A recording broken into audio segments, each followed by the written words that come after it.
Olá, pessoal, bom dia novamente. Bem-vindos, sejam bem-vindos a mais um webinário do Scholar One.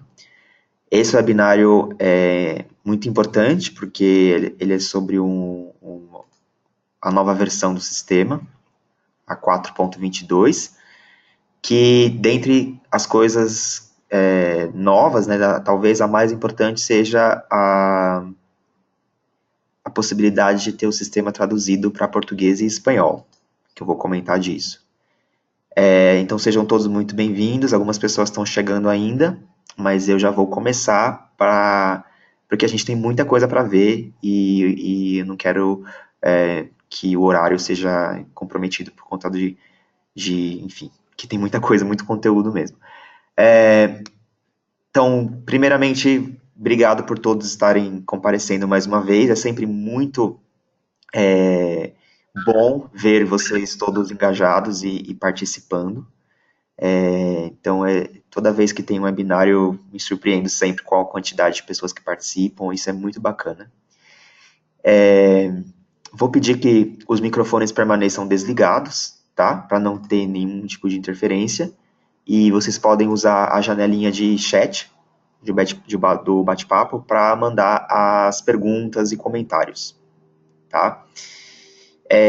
Bom, antes também de começar, eu tenho um anúncio para fazer, que alguns de vocês já estão familiarizados, já estão sabendo, mas o Fábio Almeida, que trabalhava comigo, que todos vocês devem lembrar dele, não trabalha mais no Cielo. Ele deixou o Cielo no final de outubro, e foi na verdade, foi tudo bem, foi decisão dele mesmo, então ele quis procurar alguma coisa mais na área dele, então foi uma saída harmoniosa. E quem está trabalhando comigo agora é a Carolina Taniguchi. Ela já trabalhava no Cielo na unidade de produção, talvez vocês já tenham interagido com ela, e então ela assumiu a posição desde do começo do mês de novembro. Então ela está aqui hoje, inclusive, então ela que vai estar falando com vocês no chat, quando vocês mandarem as perguntas e tal.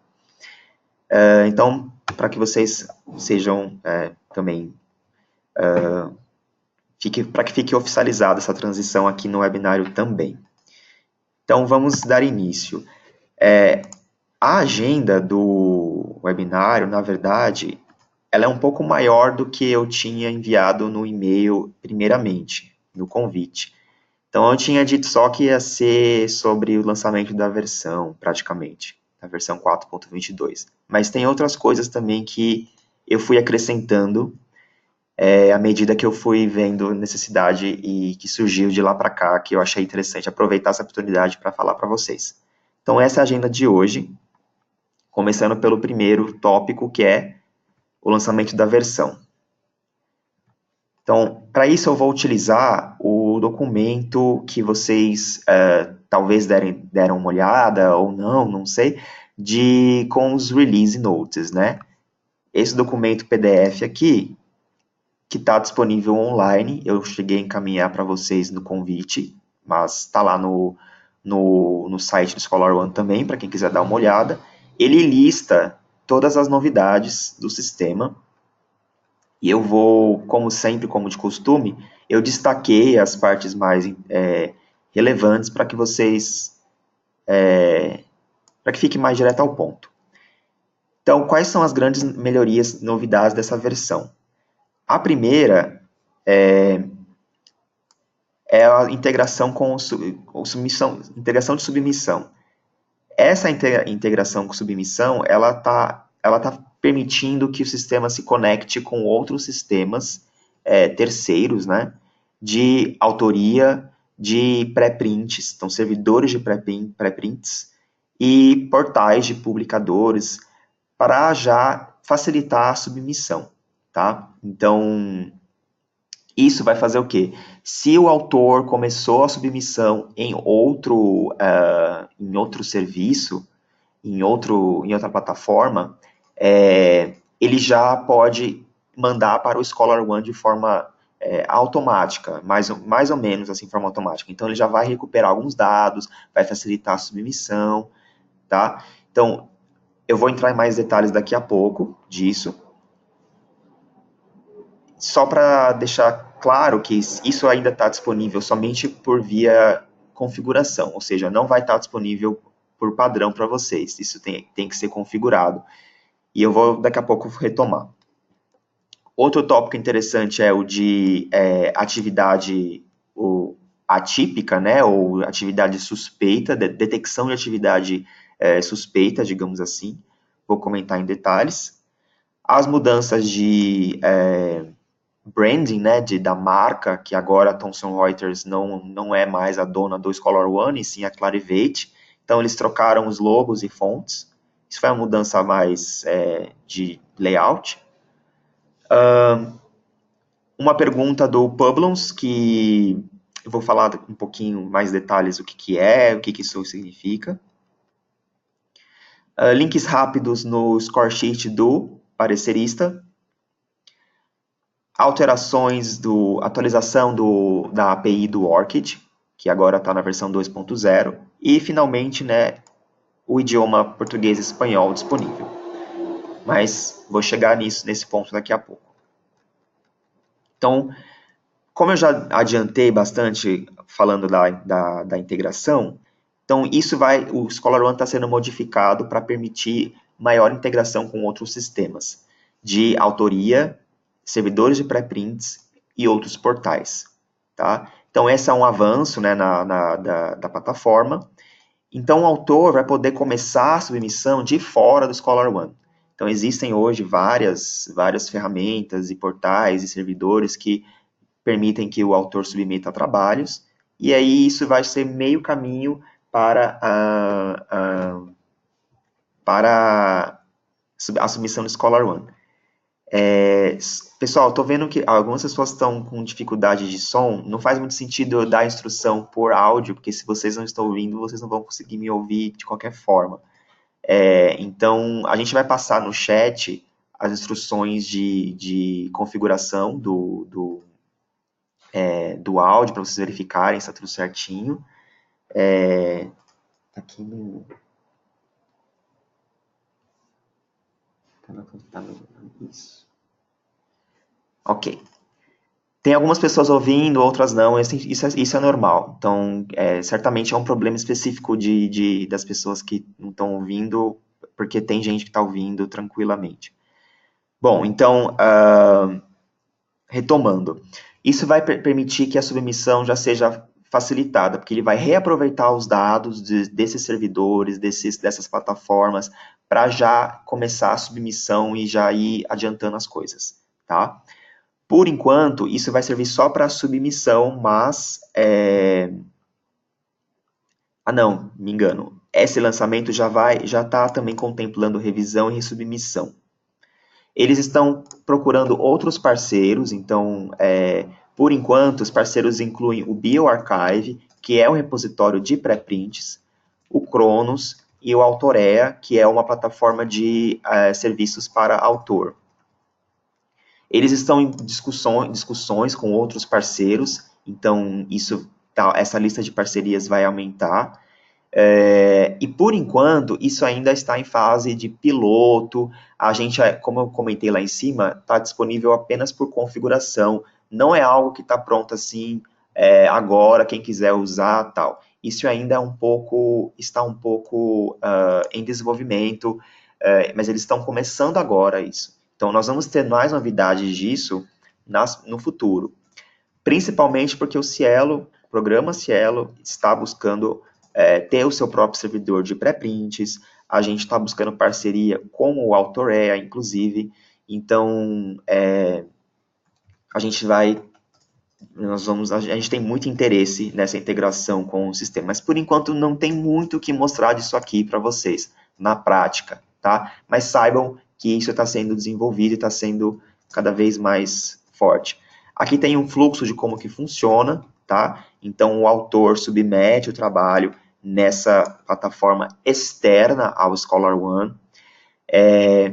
Isso gera um arquivo XML que é compatível com a JETS, né, que inclusive é baseada na o nosso DTD é baseado na JATS.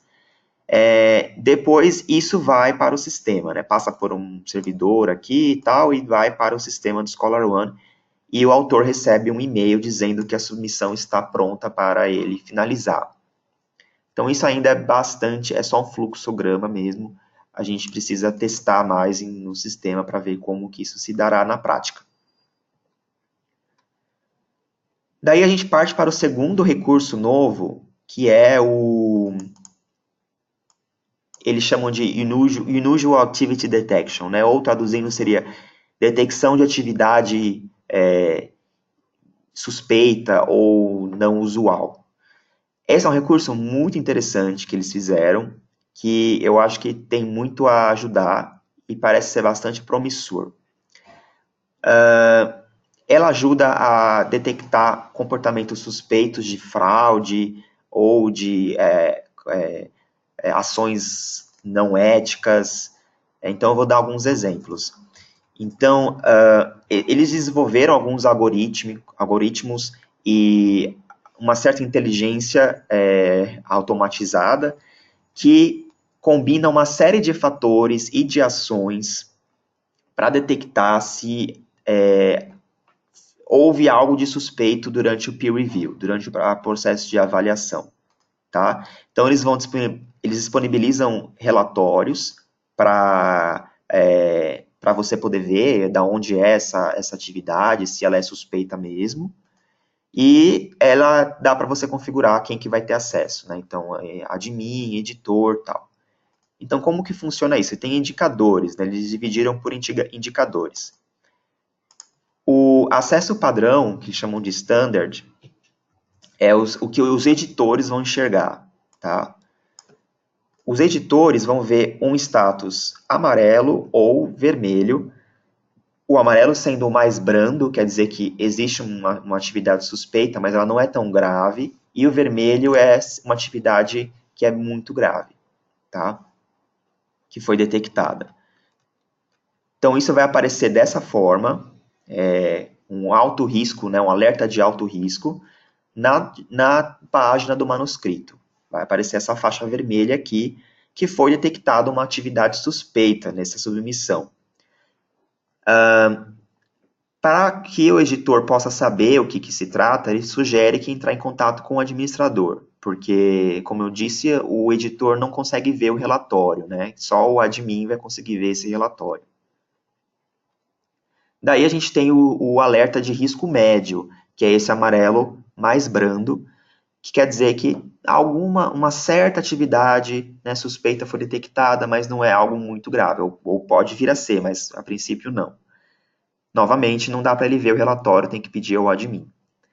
Daí o admin, que tem o acesso completo, né, o full access, também vai ver o mesmo fator, a mesma mensagem, mas vai ter um link aqui para ele poder ver o report, né, o relatório, tanto para o de alto risco quanto para o de médio risco.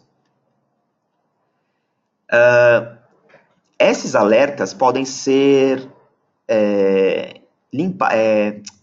limpados, né, autorizados. Então você pode dizer, não, isso aqui não é suspeito, estou ciente que isso não é estranho, está tudo ok, eu atesto que essa submissão, essa atividade suspeita não procede, por exemplo, né?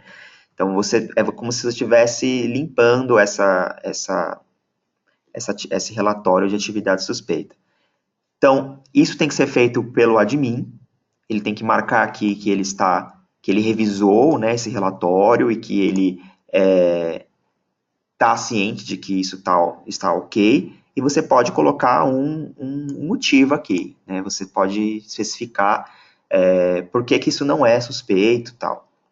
E aí você dá um clear submission e aparece que foi limpado, então esse manuscrito não tem mais a mensagenzinha de alerta suspeito. E aí, quem acessar o artigo depois, editores e admins vão ver que a submissão foi, tá limpo agora, tá verdinho, tá tudo ok, tinha uma atividade suspeita, mas aí foi limpada, não tem mais problema. Clicando aqui nesse link What's This, para quem estiver vendo isso, ele vai abrir uma janela pop-up detalhando o que ele identificou como suspeito, tá?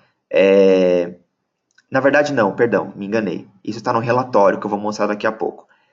Esse What's This só vai mostrar uma informação por que é importante esse recurso, por que é importante para, né, o meio, o que fazer, né, próximos passos, o que fazer quando você se deparar com uma atividade suspeita, procedimentos legais.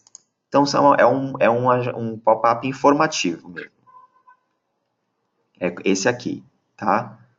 Que tem um texto padrão, aí ele cita o COP, que é o Comitê de Ética, né? De Ética de Publicações. Vai se formar uma fila específica no seu admin dashboard, que é listando todos os trabalhos, os manuscritos que têm algum tipo de atividade suspeita. Tá? Então você consegue ver, ele separou numa fila só aqueles que estão com esse problema, para que você possa tomar as ações de forma mais pontual. Mas ok, né? Já falamos o que ele considera uma atividade suspeita. Eu acho que isso é importante também deixar claro. No relatório, se você clicar lá no report, você vai ter um relatório detalhado do que levou o sistema a chegar a essa conclusão. Tá? Então, clicando aqui, você tem o detalhamento. Aqui não está aparecendo porque é um release note, então eles não vão, é um documento público, eles não vão fazer algo, divulgar informações e tal. Mas ele se baseia em, por exemplo, se o autor sugerir um revisor lá na submissão, e se o revisor que ele sugeriu já aceita o convite na mesma hora que ele é convidado e tem o mesmo IP do autor. Né? Se ele tem o mesmo IP, quer dizer que pode ser o autor se passando pelo revisor para poder dar um parecer favorável ao artigo dele. Então, são esses tipos de coisa que o ScholarOne vai procurar. Ele vai bater esse mesmo IP, às vezes o mesmo domínio do e-mail. Então, são uma série de fatores, o tempo que ele levou entre o convite e a aceitação e o envio do parecer, se for muito rápido, se for na mesma IP. Então, são essas séries de fatores que ele vai acumulando e levando em consideração para classificar como uma atividade suspeita. Mas, novamente, não quer dizer que o sistema pode errar, não quer dizer que toda e qualquer ação que ele julgar suspeita, de fato seja suspeita. Pode ser uma infeliz coincidência, então tudo tem que ser analisado com muita cautela. Né? É para isso que o relatório vai estar disponível, para que vocês possam avaliar se foi mesmo um fraude ou se foi uma coincidência. Tá? Então, isso não vai impedir que o artigo percorra o peer review, tá? Não é blocante, não vai ser um problema. Ele pode seguir sem problema algum. Vocês podem ignorar e tocar o artigo para frente. Mas é um alerta para que vocês tenham atenção. Então, é uma coisa muito interessante, é um recurso muito bom, que eles vão aprimorar. Então, por enquanto, ele está levando em consideração esses fatores que eu falei agora, mas é sabido que eles estão tentando trazer outras medidas, outros indícios para poder aprimorar ainda mais essa detecção, tá?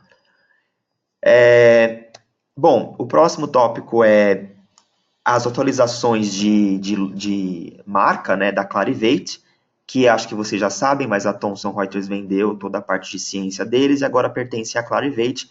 Porém, o ScholarOne ainda estava mostrando o logo da Thomson, então eles alteraram, colocaram agora o logo da Clarivate no rodapé, onde estava o da Thomson. Mudaram também algumas outras coisas, então isso é mais uma alteração visual, não tem impacto nas funções do sistema. Atualizaram também o Favicon, que é aquele íconezinho que aparece no navegador. Opção do Publons. Primeiro, o que é o Publons? Já comentamos em outras ocasiões, mas para relembrá-los, o Publons é aquele produto, serviço, que permite o reconhecimento do parecerista. Então, como que funciona? No formulário de peer review, aparece uma pergunta como essa, explicando o que é o Publons e se o parecerista gostaria de ser creditado, receber os créditos dessa revisão, desse parecer, no perfil do Publons dele, tá? Então, se sim, ele marca yes, e aí aparece no perfil dele automaticamente que ele foi o parecerista dessa revista. Se a revista for, dependendo do quão aberto é o processo de avaliação, dá para trazer o nome do artigo, tá, que ele avaliou. Se não, se for uma revista que tem um processo mais fechado, ele só informa o título da revista. Ah, esse foi um parecerista, esse parecerista atuou para essa revista, tá? Sem revelar o artigo. Então, nessa versão nova, eles deram uma melhorada nessa pergunta, tá? Esse opt-in, que é essa pergunta aqui. Então, agora está mais fácil de implantar, é uma pergunta padrão, mas está um pouco mais otimizado toda essa parte de mandar para o perfil. Porém, contudo, entretanto, tudo isso que eu estou falando só tem efeito se a revista, se o periódico utiliza o Publon, se o periódico tem essa integração. E não é o caso de nenhum de vocês ainda. Não tem nenhum periódico Cielo que tem integração com o Publons, tá? Ele é um produto, um serviço também pago à parte, assim como o Review Locator. Tem um custo também. Não é um custo que varia de acordo com o periódico. Eu não lembro, na verdade. Eu tenho que confirmar.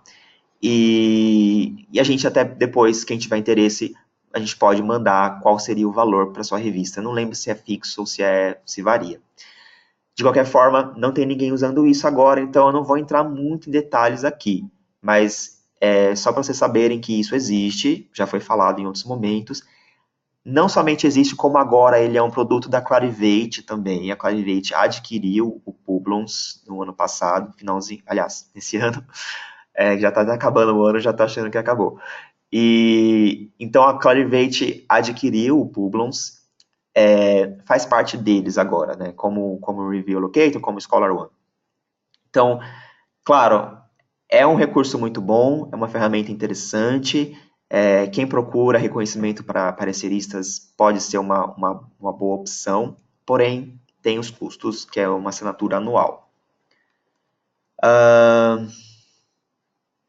Tá, isso aqui não precisa falar. Próximo tópico é que eles adicionaram links rápidos para o resumo e a resposta do autor no score sheet do parecerista, né, no parecer. Então, antes dessa autorização, esses dois links, tanto o do abstract como da resposta do autor, eles ficavam em outro lugar. Eles estavam aqui nessa guia Details, né? Estava um pouco escondido.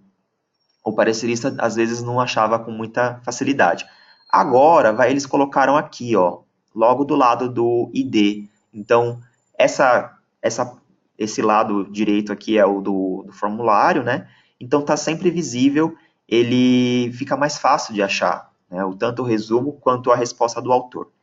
Lembrando que a gente recebe muitas perguntas sobre essa opção. A gente não habilita por padrão por conta da questão do duplo cego. Pode ser que periódicos que sejam duplo cego sejam prejudicados com habilitando essa opção, porque o autor pode se revelar, tal. Então tem que ter um cuidado.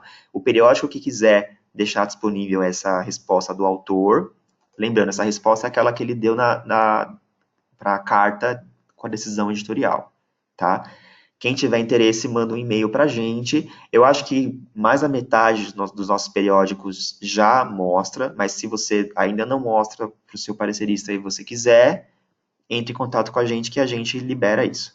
Então, foi só uma facilidade aqui, né? Eles colocaram aqui diretamente o acesso.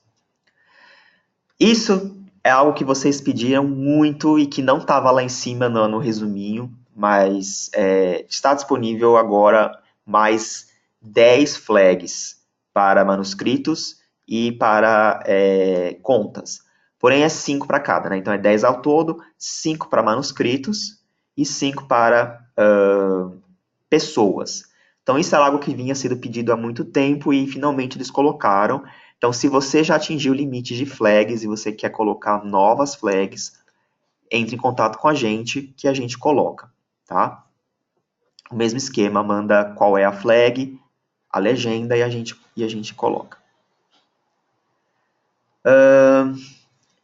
Isso eu vou comentar muito brevemente, porque não vai afetar muita gente, que é o nome traduzido das instituições do Japão no Ring Gold, que eles atualizaram, eles melhoraram o nome, porque, novamente, o Ring Gold é aquele recurso que traz, que padroniza as instituições no Scholar One, e tinha um problema com a tradução em inglês das instituições japonesas, e aí eles corrigiram isso. Então agora elas estão mais corretas e mostrando um nome alternativo em inglês, que possivelmente teve um grande feedback deles, lá dos japoneses, reportando esse erro, e aí eles corrigiram, tá? Só para informação mesmo, não vai afetar tanto a gente. Atualização da API do Orchid. Então, eles atualizaram para a versão 2.0, que traz uma série de melhorias.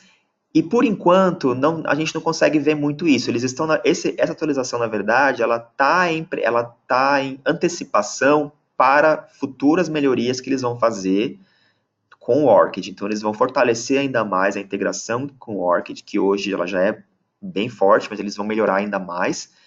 E no próximo ano, então, eles devem trabalhar mais nessa integração, melhorá-la mais ainda. Para isso, foi necessário atualizar a API, então, essa é a primeira etapa, tá? Desse processo. E por fim, porém não menos importante, um recurso que muita gente estava esperando, nós inclusive, que é finalmente a possibilidade de ter o sistema em português e espanhol, tá? Bom, para isso eu vou voltar ao minha apresentação, mas antes eu vou mostrar como que fica no sistema, né? Eu acho que vocês estão curiosos para ver, porque todos vocês devem ter entrado no sistema hoje e visto que não está lá ainda, que é normal, eu já adiantei que não estaria de cara. Então, esse é um site nosso, que é um site master, é um site template nosso, padrão. Todos os sites de vocês são criados a partir desse site aqui. Ele é o site pai, mãe, né, de todos os outros sites. Ele é o único, por enquanto, que está com essa funcionalidade, tá? Então, os sites existentes vão ter, posteriormente, eu vou chegar nesse ponto daqui a pouco. Então, só para vocês verem, a função aparece aqui em cima. Então, onde tem o inglês, eu posso selecionar espanhol e o português. E aí, você tem a interface em português. Então, todo o sistema foi traduzido. Tá? Então, aqui na área do administrador, por exemplo, você tem todas as tarefas, os nomes das filas, etc. Tudo foi traduzido. Muito bacana, um trabalho bem exaustivo, mas que valeu muito a pena. Tá? Então, todas as interfaces para o autor, tal, tudo isso está traduzido. Eu posso alterar a qualquer momento para o espanhol também, que ele passa para o espanhol, ou inglês. Tá? Bom, eu vou voltar para a minha apresentação, porque eu tenho muitas coisas para dizer sobre isso.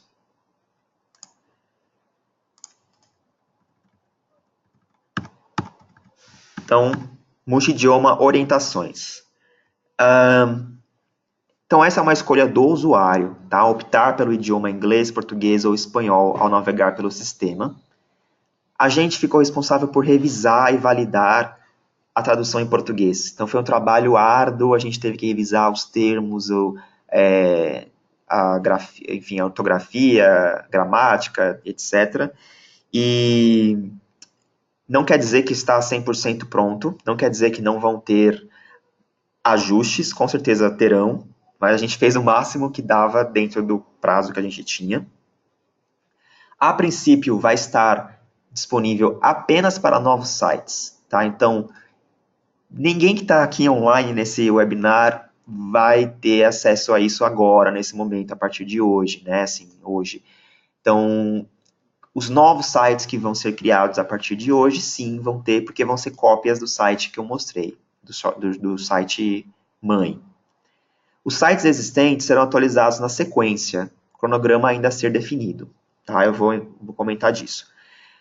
Só o português que a gente revisou, tá? O espanhol a gente não conseguiu revisar, então nossa atenção foi voltada toda para o português. O espanhol a gente confiou na tradução deles. Então já comentei mais ou menos a funçãozinha de mudar o idioma. O usuário seleciona o idioma de preferência e esse idioma selecionado, o sistema ele se lembra a escolha, de forma que na próxima vez que ele se logar, já vai vir no idioma que ele escolheu. Então não precisa escolher toda hora, ele grava a sua escolha, tá? Ele é inteligente nesse ponto. E é possível alternar entre os idiomas a qualquer momento, como eu mostrei lá agora há pouco no site. Qualquer página que você tiver, você pode mudar, que ele muda na mesma página. Ele não volta para o início, tá? O que não vai ser traduzido? Isso eu comentei no curso de atualização, mas eu vou falar de novo agora, que agora a gente está num momento diferente. O Audit Trail é o primeiro que não vai ser traduzido por motivos de suporte. Então, o Scholar One não vai traduzir, não dá para traduzir mesmo. Eles usam esse Audit Trail para ajudar eles a detectar problemas, tal. Então, aquela guia Audit Trail vai permanecer, os registros, né, os logs vão permanecer sem tradução. E-mail templates. Quando eu digo que não vai ser traduzido por padrão, quer dizer que assim que habilitar a funcionalidade, o e-mail não vai ser algo que vai vir com a tradução. Isso tem que ser feito um trabalho à parte, tá? O Audit Trail não vai ser traduzido nunca, nem se vocês quisessem, não daria.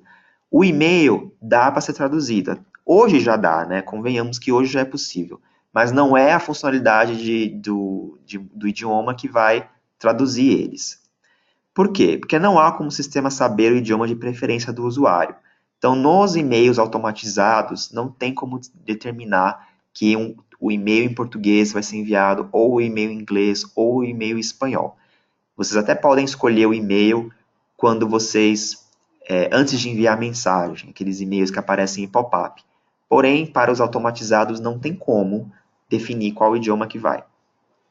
Portanto, uma sugestão aqui é traduzir somente os e-mails que permitem a edição antes do envio, somente não, traduzir os e-mails que permitem edição antes do envio, e no caso dos automatizados, incluir todas as mensagens no mesmo e-mail, que aí vai as 3, tá? Outro que não vai ser traduzido por padrão, os atributos. O que eu chamo de atributos? Palavras-chave, áreas do conhecimento, designação de arquivos. Então, main document, title page, figure, table, esses são todos atributos que não serão traduzidos. É possível traduzir? Mas não depende, não vai ser traduzido por padrão quando instalar o idioma no seu site, tá? E as instruções customizadas pelo periódico. Então, se vocês mudaram alguma coisa desde que vocês começaram a usar o sistema, possivelmente alguma coisinha, pelo menos os mais antigos devem ter mudado, essas instruções elas precisam ser adequadas nos novos idiomas, tá? Perguntas extras que foram incluídas pelo periódico que diferem daquelas que vieram do CRD. Novamente, muitos de vocês incluíram perguntas, alteraram a grafia, então essas perguntas vão precisar passar por uma adequação para ficar traduzido, né, para no português e no espanhol. Se vocês não mudaram as perguntas, usaram as mesmas perguntas que vieram do CRD, não vai precisar fazer nada. O sistema já vai identificar a pergunta e vai traduzir, porque ele quer a mesma pergunta, né? A gente tem isso registrado lá. Então, Esses 3 últimos podem ser traduzidos, sim, tá? Mas depende da gente. Menos essa do instrução customizada, né? Isso aqui vocês mesmos podem fazer. Mas os atributos e pergunta extras, só a gente consegue alterar. Dados inseridos pelos autores, então as respostas, as palavras-chave que forem incluídas manualmente, o título, resumo do manuscrito e nome e endereço do autor, isso não tem como traduzir, né? Não, isso é dado inserido, o que o autor colocou vai ficar daquele idioma mesmo, tá? E-mails. Aí a gente tem algumas sugestões de e-mails, né? Como eu comentei, uma das opções seria colocar, no caso dos e-mails que não permitem a edição antes do envio, colocar todos os idiomas no mesmo corpo da mensagem, né? Então, um único e-mail com os 3 idiomas. Então, essa é uma opção que vocês podem vir a ter. A opção 2 é um idioma por e-mail, para ser escolhido antes de enviar a mensagem, porém, só vale para aqueles que permitem a edição antes do envio. Não dá para fazer isso para e-mail automatizado, tá?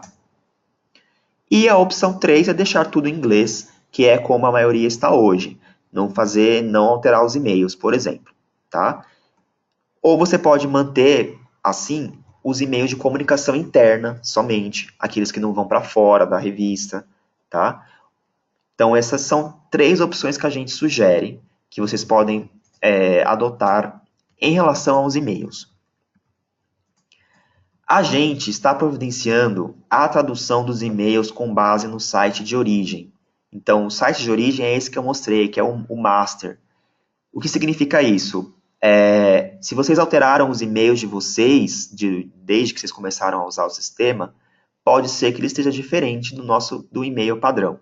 Então, a gente vai usar como base o e-mail, os templates do site master, tá? Uma vez que isso estiver pronto, a gente vai ter o maior prazer de compartilhar com vocês o arquivo para que vocês possam atualizar os e-mails, para que isso possa ajudar vocês, quem tiver interesse, a atualizar os e-mails, tá? Então, isso a gente sabe que tradução é custosa, tal, então a gente vai fornecer isso sem custos e vocês podem aplicar.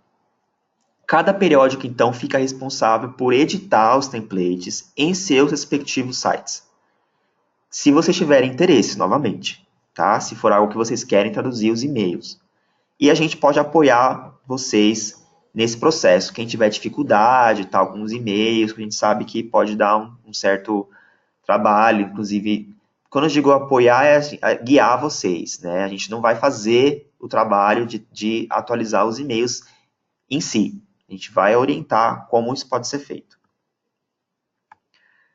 Bom, muita gente está perguntando quando é que isso vai estar disponível para a gente, né? Para o nosso site. A gente quer que vocês. A gente quer, não. A gente vai solicitar que vocês solicitem formalmente, tá? E a gente pede que vocês aguardem novas orientações com relação a isso. Como é que vai ser feita essa solicitação? Por quê? Porque tudo parece muito legal, 3 idiomas, maravilha, né? Um sonho realizado. Mas tem um outro lado da história que eu não sei se vocês estão pensando, levando em consideração nesse momento. Que é o quê? Ter os 3 idiomas no site implica em manter sempre atualizado as informações nos 3 idiomas. Então, alterações nas instruções do sistema, nos tipos de manuscritos, glossários, e-mails, perguntas, etc., devem estar compatíveis nos 3 idiomas. Então, o que significa isso? Quando vocês, a partir do momento que vocês decidem, sim, queremos ter a interface em 3 idiomas, vocês estão se comprometendo a manter qualquer alteração compatível nos 3 idiomas. Não dá para ter informações divergentes, porque enquanto você tem um idioma só, é tudo muito simples, muito fácil. Você muda naquele idioma e acabou. Agora, se você tem 3 idiomas, você não pode atualizar só no inglês. Tem que atualizar também no português e espanhol. Então, pensem bem se vocês vão querer fazer isso mesmo. Não estou desencorajando-os, eu acho que vocês devem fazer, mas isso tem que ser levado em consideração, tá? Que não é algo que a gente vai fazer, é algo que vocês vão ter o trabalho de manter isso sempre atualizado. E, na verdade, isso acontece até meio que hoje. Muitas vezes, frequentemente, a gente recebe pedidos para colocar um novo tipo de manuscrito, que é aquele que o autor escolhe na submissão, esse aqui, né? E a pessoa, né, o periódico, manda o título em português, por exemplo. Ah, eu queria incluir resenha ou edição especial, suplemento não sei o quê.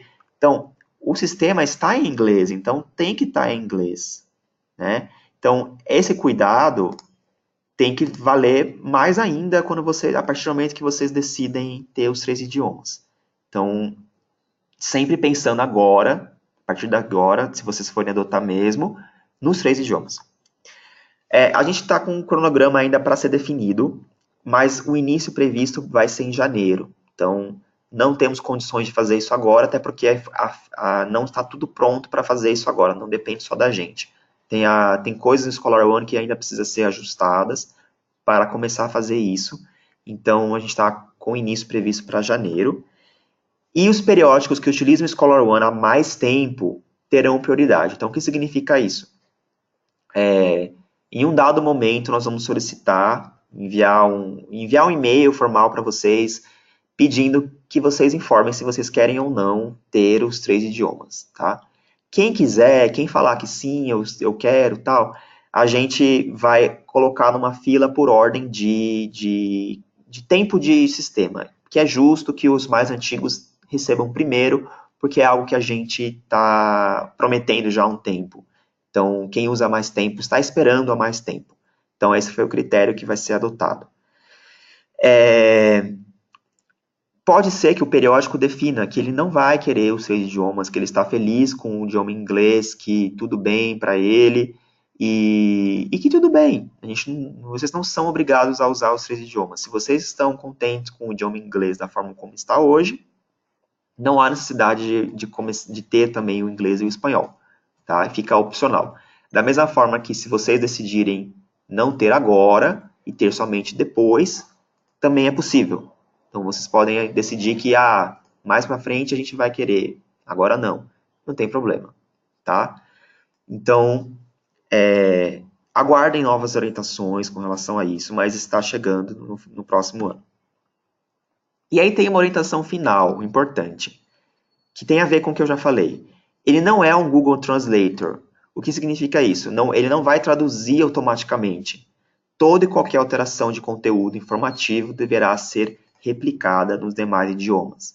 Então, não é que porque você colocou lá em inglês ou em português que ele vai traduzir. Não. Tá? Certas alterações vão depender da gente. Então, algumas vocês podem fazer, como são aquelas das instruções, né, do admin. Porém, outras dependem de nós, como os atributos, as perguntas dos formulários, as palavras, os glossários, né? Então, vai depender do caso. Então, a gente vai trabalhar muito próximo de vocês nisso para garantir que o site fique todo compatível, ok? Já vi alguma pergunta aqui sobre ter somente um dos idiomas e não os 3. Imaginei que vocês fossem perguntar isso, de se pode ter somente o português, por exemplo, e não o espanhol. Então, inglês e português. O inglês vai ser sempre, tá? Todo mundo vai ter inglês, não existe a opção de não ter o inglês. Aí a questão é ter um ou 2 idiomas extras. Eu já perguntei isso ao Scholar One, eu não sei dizer ainda se isso é possível. A gente não tinha pensado nisso até hoje, antes do webinário. Eu vou confirmar com eles e informar para vocês se é possível ter só o português, tá? Bom, imagino que pode ter muitas dúvidas de idiomas, eu vou depois responder no final.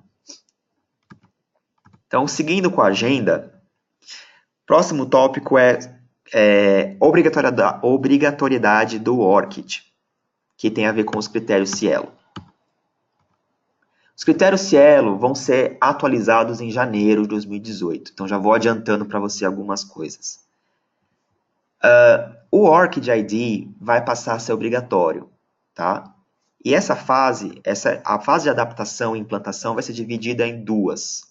Primeira fase é que a partir de julho do ano que vem, passa a ser obrigatório a coleta do ORCID. Tá? Ou seja, vocês vão precisar coletar o ORCID do autor que faz a submissão, o submitting author. Então, ainda não é obrigado a publicar, porém, quem quiser publicar é mais do que bem-vindo. Somente a coleta vai ser obrigatória. E a fase 2 é que, a partir de janeiro de 2019, passa a ser obrigatório, então, a publicação do ORCID ID, ou seja, no XML Cielo e no PDF. Então, esse dado tem que constar lá do lado do nome dos autores. No momento, a gente tem 15 periódicos que exigem a coleta do ORCID. Tá? Então, esses 15 aqui estão exigindo no Scholar One. O pessoal da PUC Campinas que entrou por último, né? Hoje a gente configurou isso. Então, é possível configurar no Scholar One essa exigência. Foi conversado lá no terceiro curso, quando a Ana Herédia do ORCID fez a palestra dela. Nas minhas falas também eu falei disso. Então, a gente pode configurar para vocês sem custo algum. E passa a exigir, então, a coleta. Quem já quiser ir publicando, ótimo, porque o Cielo vai exigir isso muito brevemente. Tá? Em janeiro de 2019, nós vamos começar a exigir que esteja publicado o ORCID, ou seja, se não tiver no artigo, o artigo não vai entrar no Cielo. Tem que estar no artigo a informação do ORCID do autor. Tá? Então, já pensem a respeito. Quem quiser tornar isso obrigatório, entre em contato comigo, com a gente coloca essa obrigatoriedade, certo?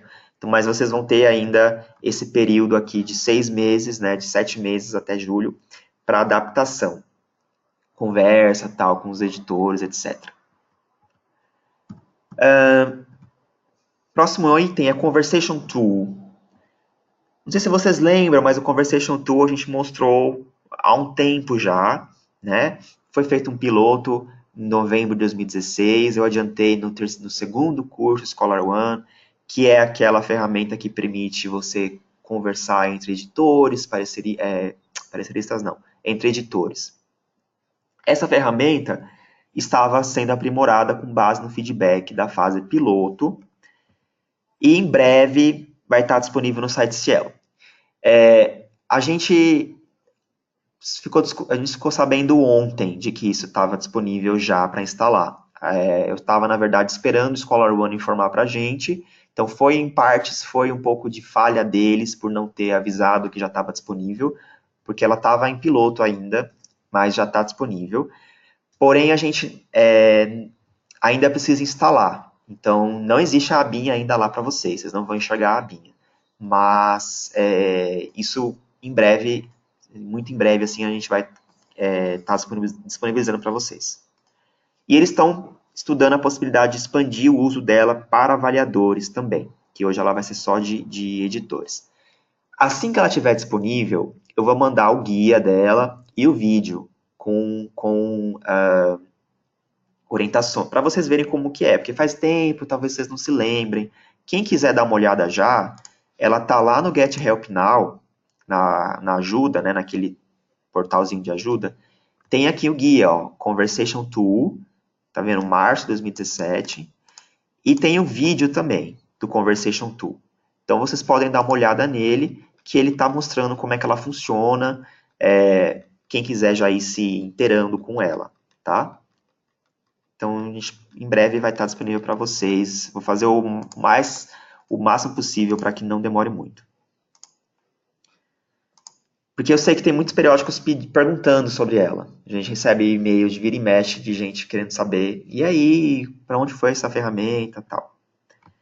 Então agora a gente move para o último tópico, que é mais um lembretezinho da lista de discussão do Cielo Scholar One.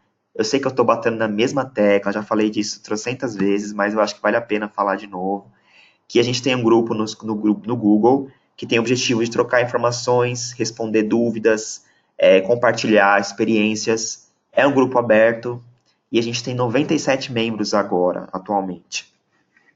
A URL está aí. Depois a gente pode, quem quiser que a gente mande o link, a gente manda. Tem o e-mail também, serve para mandar as perguntas para ele.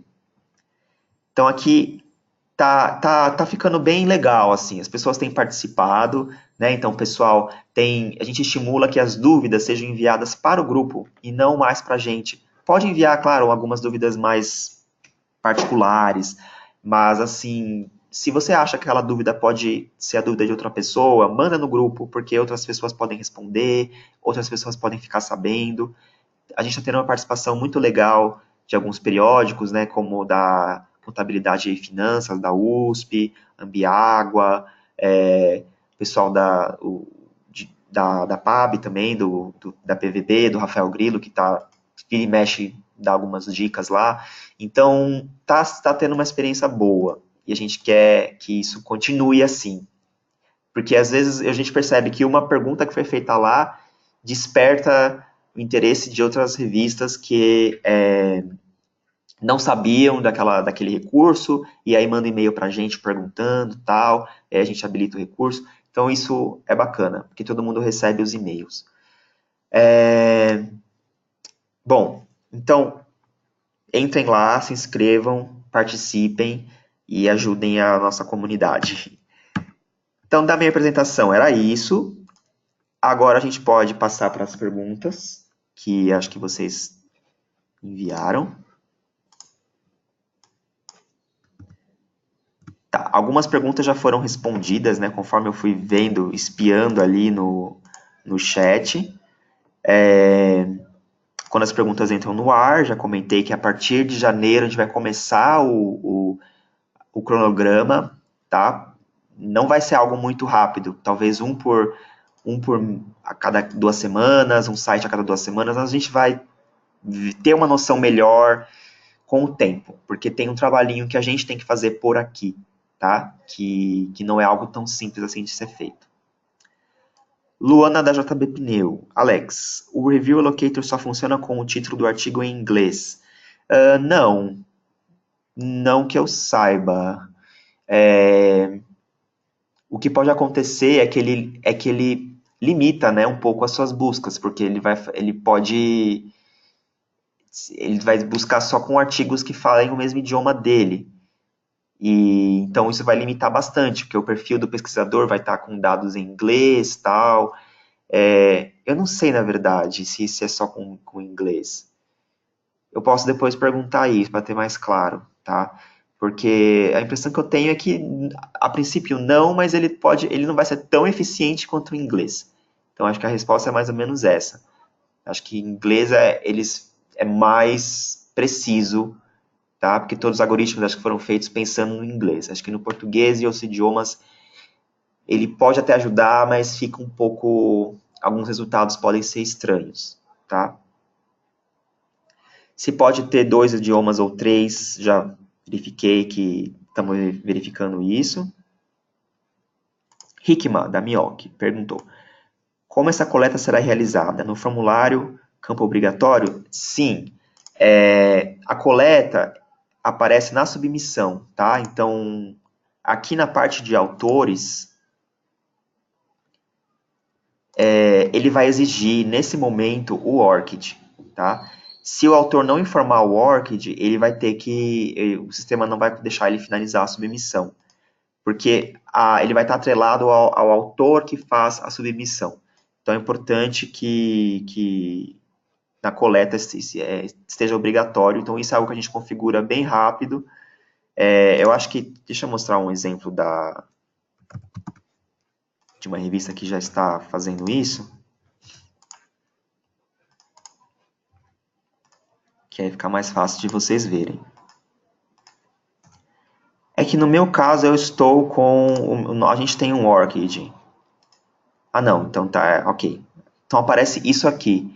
Então ele vai exigir... Se bem que ele tá... Eu tenho o ORCID, então não deu muito certo. Mas ele vai exigir que o autor tenha o ORCID e que ele vincule, tá, nesse momento.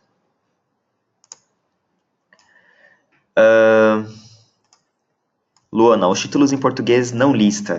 Certo, eu vou me informar disso melhor. Eu tenho uma reunião com eles na semana que vem e eu vou perguntar sobre isso, tá? Carla Pavanelli, da Neotropical Etiology. Vai ser obrigatória a publicação do ORCID apenas do autor submissão ou de todos os autores? Boa pergunta. Eu não tenho detalhes ainda disso. No mínimo, de um dos autores, que é o autor principal, o autor da submissão, né? Eu imagino que de todos, que vai ser obrigatório, lá em 2019. Porém, já certamente do autor da submissão vai ser obrigatório. Então, se os coautores também vão ser exigidos, isso é uma outra conversa, que eu entendo as implicações disso, porque depende do autor entrar no sistema e ele fazer o vínculo com o ORCID, isso nem sempre acontece. Então, é provável, pode ser que para os outros autores tenha um tempo maior de adaptação. Porém, isso vai estar detalhado nos critérios, tá? Eu vou confirmar isso e certificar de que isso esteja claro, para que vocês não tenham dúvida disso, tá? Bom, então, próxima pergunta, Hikma Memórias. Somente o Publon será utilizado para os créditos das revisões? Hoje utilizamos o Review Credit. Não, na verdade, assim, o Publons é o único que tem a integração com o Scholar One. Essa facilidade do revisor entrar no responder a pergunta e já ir automaticamente os dados para o perfil dele. Porém, nada impede que vocês utilizem outras soluções, tá? Se vocês têm usado o Review Credit e ele tem funcionado, vocês têm gostado dele, e não sei se ele é gratuito, não conheço essa ferramenta, tudo bem, pode continuar usando, não tem problema. Então, é totalmente opcional, tá? Mas somente o Publons que tem integração com o Scholar One. De repente, não sei se é o caso, quem usa outro programa, outro serviço, de colocar essa informação no formulário, né, na avaliação.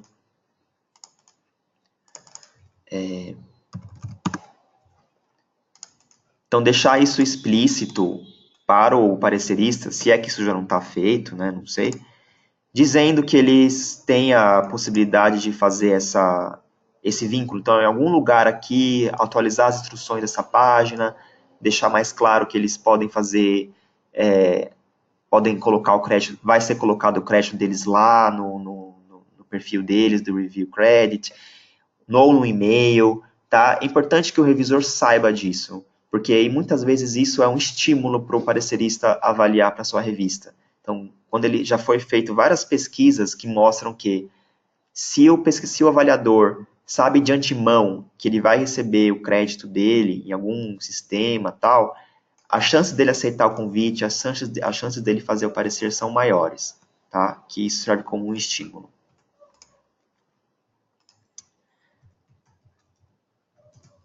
Tá tendo alguma...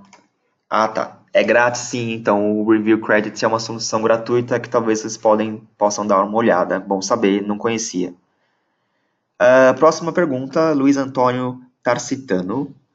Revisores também precisarão do ORCID para realizar sua avaliação? Não, não precisa. A não ser que vocês queiram isso. Existe uma diferença entre exigir o ORCID para todo e qualquer usuário que se cadastre no Scholar One, isso dá para fazer, e existe a exigência do ORCID somente na submissão, que por enquanto é isso que a gente está fazendo, na submissão.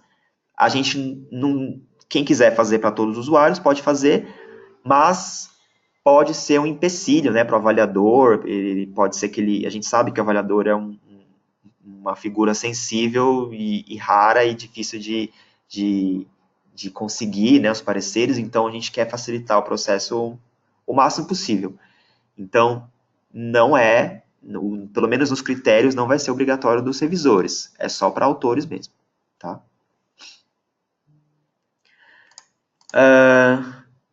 Mais alguma pergunta?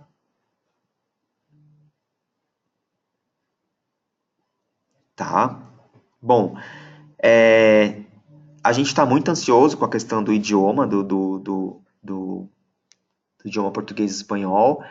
E então aguardem, a gente está trabalhando nisso no paralelo, nós não vamos, isso não vai ficar, né, para lá, né, a gente está correndo atrás disso e vamos trabalhar num cronograma para que vocês todos possam ter, pelo menos todos que queiram ter.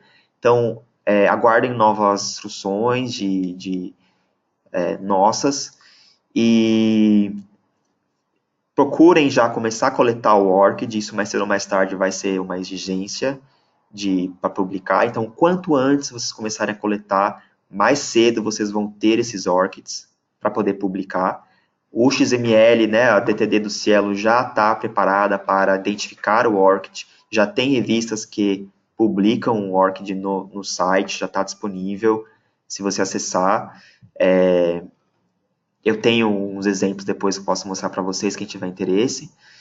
E é isso. Então, eu vou passar depois a gravação desse webinário por e-mail, logo mais, ainda hoje. Obrigado mais uma vez pela participação de todos aqui hoje. Qualquer outra dúvida que restar, que ficar, manda e-mail para a gente que a gente responde. Certo? Então é isso. Muito bom dia a todos. Tchau e até a próxima.